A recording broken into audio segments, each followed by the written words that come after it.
እርሷ ግን በእርግጠኝነት ተናገረች። በቀን የታሰረው ልጅ በሌሊት ፈጽሞ መምጣት ፈጽሞ ሊታመን የማይችል ነገር ነው። ቤተሰቡ ሁሉ የታሰረው ልጅ መምጣቱን ፈጽሞ አላመንም።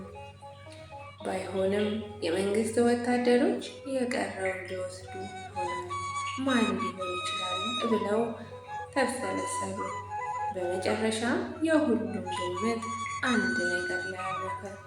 ሁሉም ሰው በአንድ ድምፅ አንድ ቃል ተናገረ፣ መልአኩ ነው። ሁሉም ሰው በአንድ ድምፅ አንድ ቃል ተናገረ፣ መልአኩ ነው።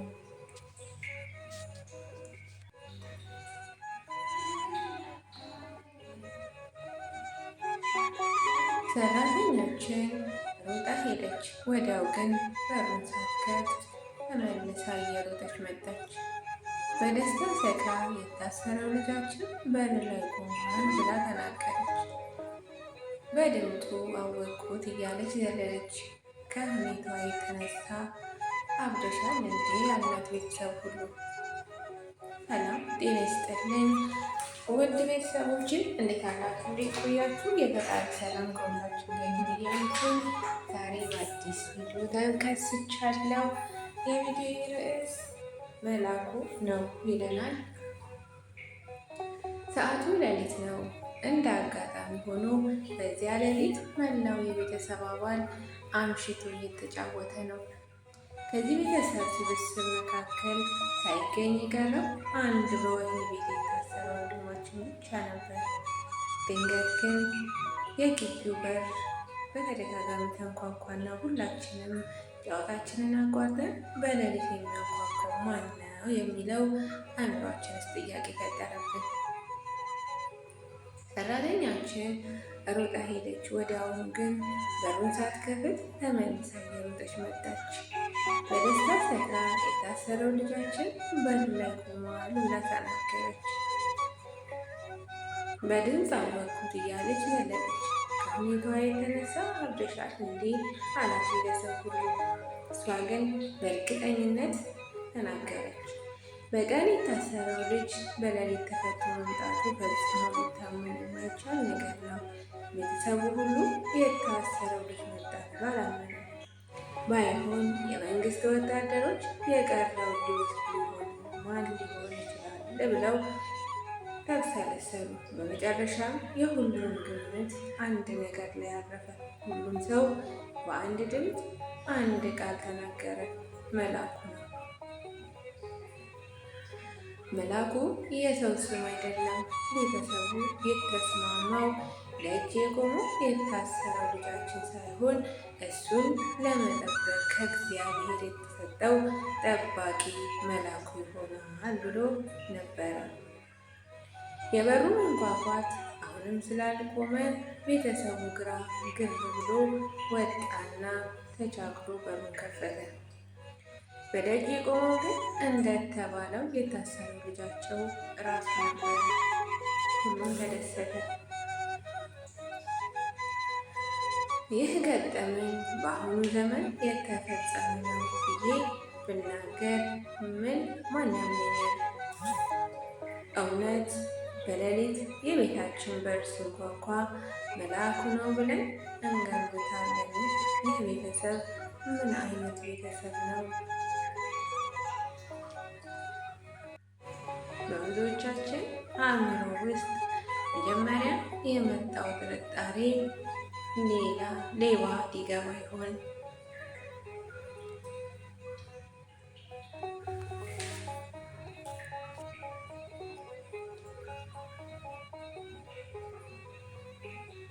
ሌባ ሊገባ ይሆን የሚል ስለሚሆን ዱላ ፍለጋ እናማትራለን። ወይ ደግሞ ሌሊቱን ወደ መንጋቱ እየተቃረበ ከሆነ የምን መርዶ ዳረዱ ይሆን፣ የቱ ዘመድ ሞቶ ይሆን የሚል ጭንቀት ይፈጥርብናል። የሚያንኳኳው የእግዚአብሔር መልአክ ይሆናል ብሎ የሚጠረጥር ሰው ግን በዚህ ዘመን ለማግኘት ያስቸግራል። እንዲህ ብሎ ግምቱን የሚናገር ሰው ከቤተሰባችን መካከል ሊገኝ እንኳ እንደ እብድ ሊቆጠርም ልንቆጥረው እንችላለን። ታዲያ ይህን ገጠመኝ ከየት አመጣኸው ልትሉን ከሆነ መልሱ ከመጽሐፍ ቅዱስ የሚል ነው። በሐዋርያት ዘመን ሄሮድስ የተባለ ንጉሥ ሐዋርያው ቅዱስ ጴጥሮስን ወህኒ ቤት ውስጥ ወርውሮት ነበር። የቀሩት ደቀ መዛሙርትና ክርስቲያኖች በዚህ ሰሞን ሲጸልዩ ከርመዋል። በአንድ ሌሊት በማርቆስ እናት ቤት ውስጥ ተሰብስበው አምሽተው ነበር። ድንገት የቤቱ በር ሲንኳኳ ሮዲ የምትባል የቤት ሰራተኛ ደጁን ልትከፍት ወጣች። ማነው ብላ ስትሰማ የቆመው እስረኛው ቅዱስ ጴጥሮስ መሆኑን በድምፅ አወቀች። ደስታ ግራ ሲያጋባት በሩን መክፈትን ረስታ ወደ ውስጥ ወጣችና ጴጥሮስ መምጣቱን ተናገረች። እነርሱ ግን አላመኑም። ጤንነቷን ተጠራጥረው አብደሻል አሏት።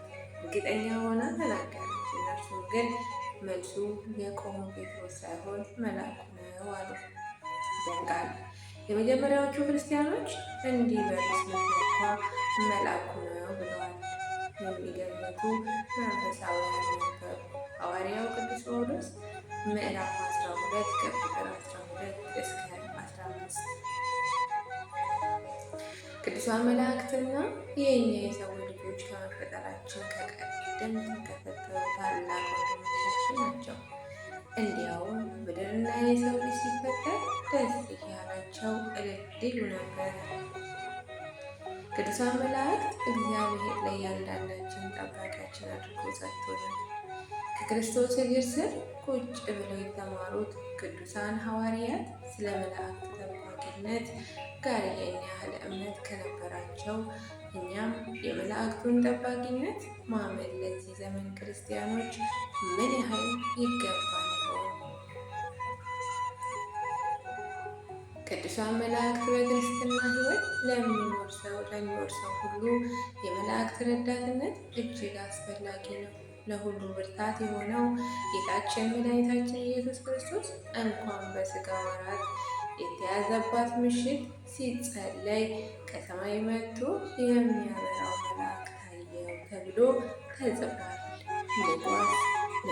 መጽሐፍ ሉቃስ ምዕራፍ 22 ቁጥር 43 ይህም ቀርበው አገልግለውት ለከ ኃይል እያሉ አመሰገኑት ማለት ሲሆን ለእኛም የመላእክት እርዳታ አያስፈልገኝም እንዳንል የሚያስተምር ነው።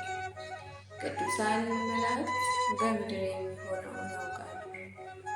ሁለተኛ ሳሙኤል ቁጥር 14 ምዕራፍ 14 ቁጥር 20 በበደላችን ስንጸጸት ኃጢአትህ ተሰረዘችልህ ይላሉ። ኢሳይያስ ምዕራፍ 6 ቁጥር 7 በክፋታችን ጸንተን ከቀጠልን ደግሞ ይቅር አይለንም ይላል። ዘጸአት ምዕራፍ 23 ቁጥር 20 ለእኛ በእግዚአብሔር ፊት ቆመው የምትመራቸው እስከ መቼ ነው ብለው ያማልዳሉ። ዘካርያስ ምዕራፍ 1 ቁጥር 12 ባለንበት ዘመን በዓለም ሁሉ በበሽታ የሚሰቃየው ብዙ ነው።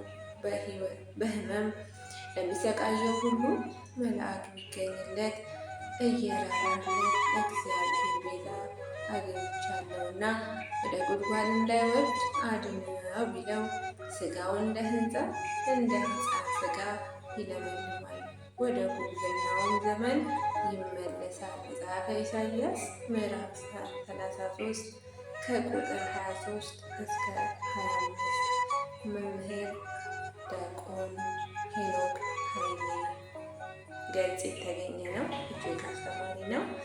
እውነት ለመናገር እንዳሉት እንደመጽፋቸው ማለት ነው። በዚህ ዘመን እንግዲህ ለሌት ላይ በር የሚቋቁብን አይደለም መልአክ ነው ልንል ሌባ ነው ብለን ሴጣን ሌባ ነው እና ያው እግዚአብሔር ማለት የእግዚአብሔርን ስራ በሕይወታችን ውስጥ እንዴት ማየት እንዳለብን የሚያሳየን ይመስለኛል። እጅግ በጣም ደስ የሚል ነው። እንግዲህ ሼር ላይ ኮመንት እያደረጋችሁ ቤተሰቦች ማበረታታችሁን አትርሱ። እግዚአብሔር ሰላም ከሁላችን ጋር ይሁን። ሀገራችንን ሰላም ያደርግልን። ሰላም አለይኩም።